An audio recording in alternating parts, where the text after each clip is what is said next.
What's going on? I'm Marcus, and you're at the channel of the Debt-Free Dad, where we learn about finances and following my journey to debt freedom.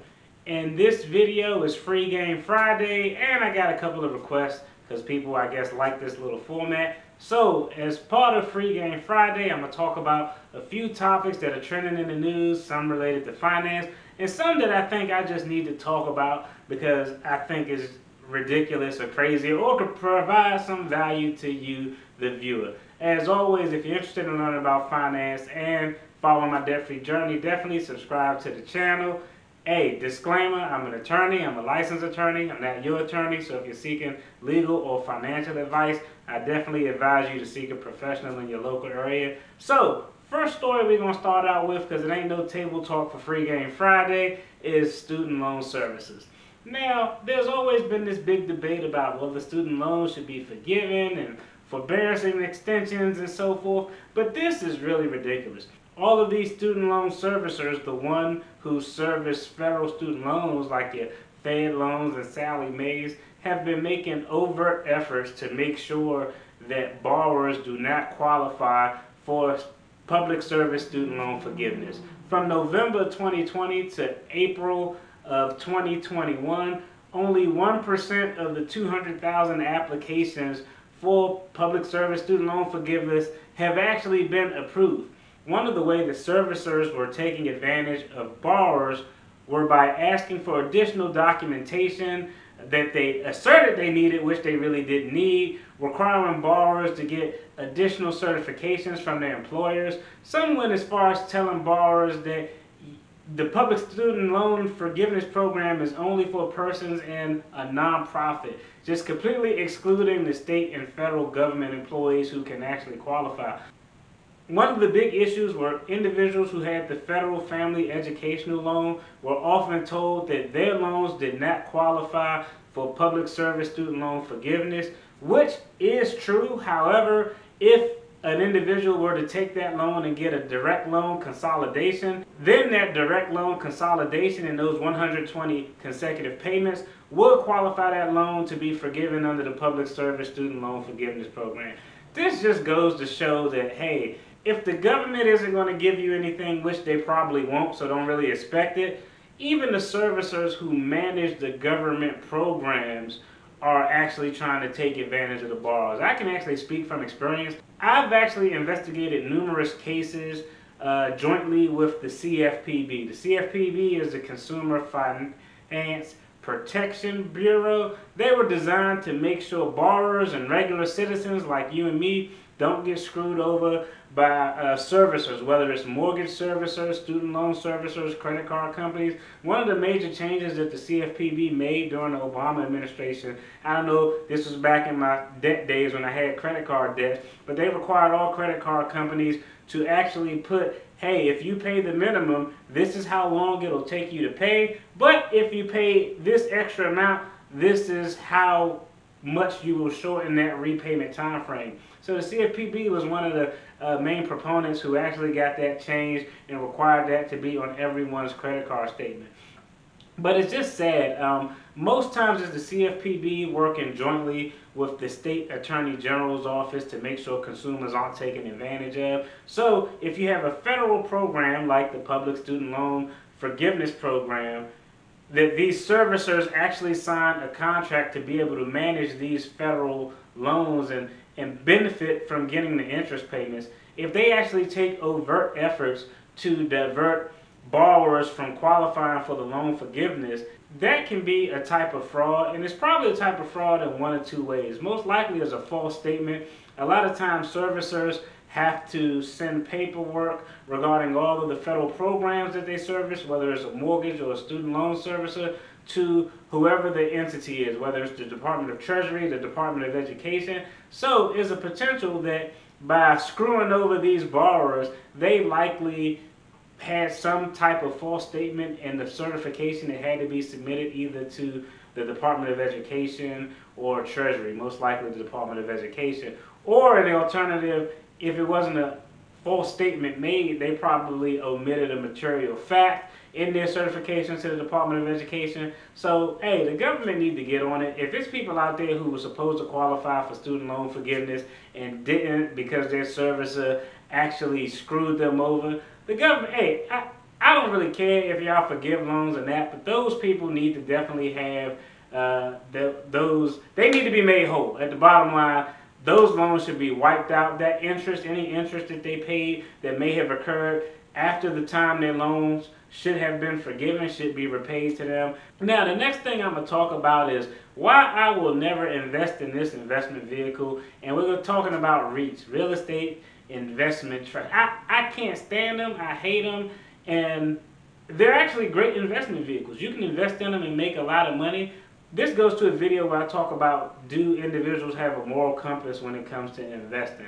Now, again, a REIT is essentially a corporate interest that is involved in the real estate game. So they may have commercial, residential real estate. They collect rents. By federal law, they're required to pay 90% of their net profits to the individual shareholders of that REIT in the form of dividend payments. So if you want to invest in real estate but you don't have the capital to actually buy a house, or you don't want to deal with the hassle of tenants and dumbass homeowners associations like I'm dealing with, you can always invest in a REIT that'll allow you to get exposure to the real estate market. So it's definitely good in that aspect. It's definitely good, and you're going to get quarterly dividend payments that are higher than you would likely get from any company on the S&P 500 or anything to that effect. Here's where my problem is, and here's why I'll never invest in it. And going through the sale of my investment property, corporate interests, corporate landlords, people may have thought this was a great idea to allow everyone to get into the real estate market, but it makes it damn near impossible for first-time home buyers to be in a position where they can actually buy a home. Now, for me, I'm not a first-time home buyer, so it'll probably impact me less. But if I'm a 22, 25-year-old trying to buy my first home, I actually saw it. And you'll see it when I show you all a video about the offers we got. There were offers that were coming in from regular individuals, and they could not compete in any way with the corporate offers that were coming in. Corporate offers come in and they're automatically saying, hey, we'll give you 20% more than the asking price, and we won't have to worry about any type of inspection. We'll just buy the property as is. We don't care if there's a roof or foundation issues. A regular person can't afford to purchase a property, pay 20% over asking price, and waive the homeowner's inspection that may find some type of material defect in the property that causes them where they shouldn't need to even buy that property because it's a foundation issue or plumbing issue or sewage issue. So I'm really not a fan of REITs. I'll never invest in one. I don't give a damn what the return is. I don't care if it's 90% of the profits, 99% of the profits is paid in dividends. Some things aren't worth investing in just for me personally. It's sad that the offers that came in from regular citizens, 95% of them were really just not even worth the time to look because no one could compete with the corporate interest. In addition, there's a lot of places that I see where they're building new homes and townhomes, and I drive by and I was like, damn, all the townhomes are sold already? How did they sell out? They haven't even built anything yet. When I go look it up, because I'm nosy, I like to look in the public records, the townhome, the entire block has been bought by a corporate interest. So one, it increases and makes it more difficult for first-time homeowners. That's why I'll never invest in it. I don't give a damn what the return rate is on it.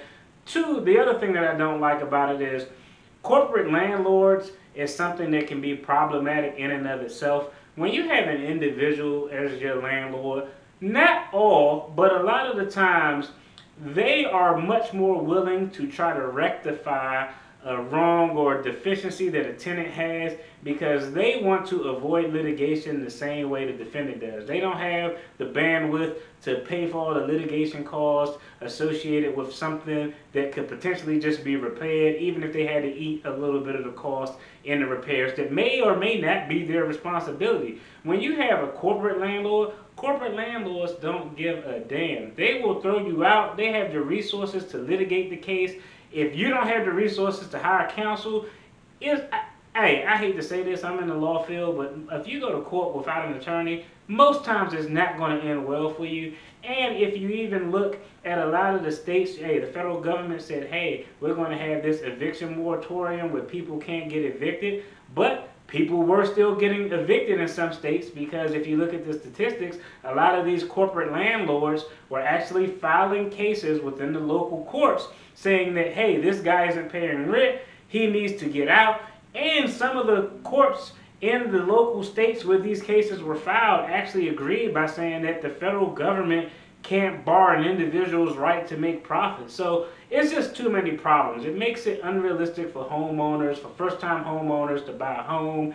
I'm just not a fan of corporate landlord. At the end of the day, a lot of landlords don't give a damn, but corporate landlords, in my opinion, really don't give a damn. So that's kind of where my position is on that. If you all out there investing in REITs, hey, I'm never going to knock anybody's hustle. Like I said, this is not advice. This is just what I'm doing. It's something that I want to invest in.